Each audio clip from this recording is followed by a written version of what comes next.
Whenever we talk about data storage at enterprise level, it will be mostly stored in databases, which we all are well familiar with. However, there are other options like data lake, data warehouse, data mart as well. But understanding these and especially making out the difference is the key. Well, we will understand the difference between database, data lake, data warehouse, and data mart with a simple analogy in this part 1. If you are in a learning path on understanding data and its related technologies, then please like, share, and subscribe. This small gesture will give us motivation to bring more such quality content.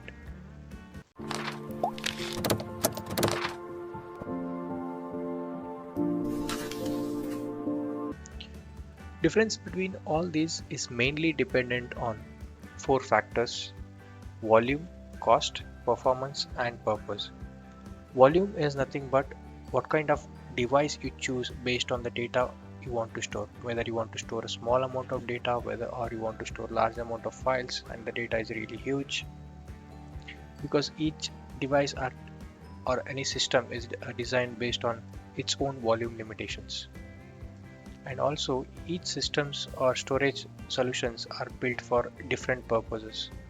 So next is cost. So when we consider cost, we cannot afford to store the entire huge volume of data in a single device. So and that might be not be a cost effective solution. Next one is performance.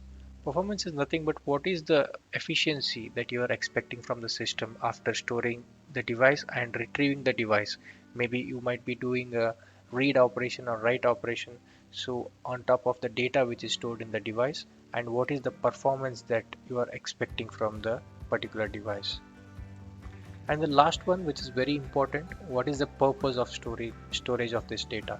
So whether you want to store the data for a archival purpose, or whether you want to store the data which you want to have it frequently accessed on a daily basis, or you have a storage constraints, that's why you want to move the data into some other storage devices which is cost effective.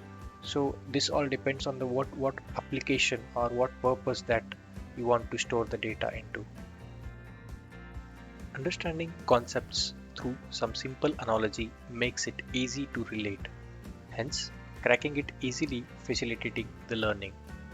So before actually technically understanding these one by one, we will take very simple analogy which we are familiar with. Do you believe me if I say that you have already applied the concept of these data storage systems in your daily life? Well, yes, we will see how it is. On daily basis, we have a lot of personal data generated. Maybe the pictures we take, videos we make, or maybe some personal files to have our bank details, expenses, and so on captured. Imagine all of these are stored in mobile devices, camera, or laptop. Here, these all devices are can be considered as databases, which are usually data generators or source of data generation. As the data volume grows, we face the problem that these devices are running out of memory. So what we do, either we have to upgrade our device's memory or move the data to the secondary device.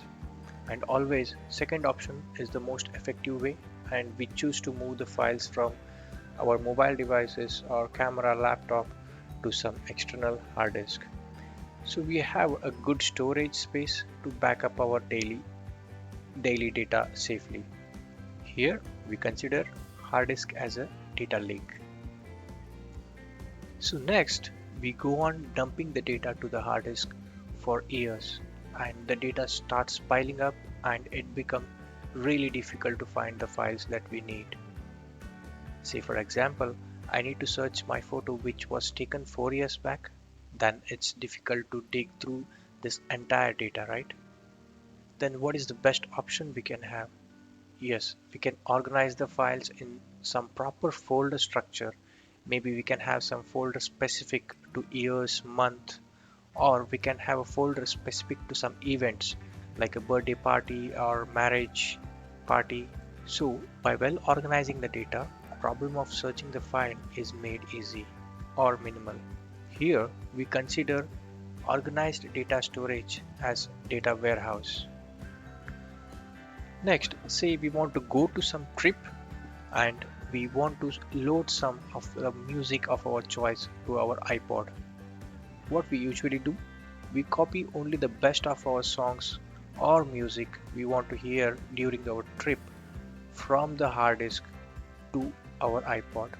Here, iPod is considered as data mart, which stores only subset of data from data warehouse. I hope this analogy has helped you understand the basic difference between database, data lake, data warehouse, and data mart, and why we move the data between these storage solutions. Thanks for watching.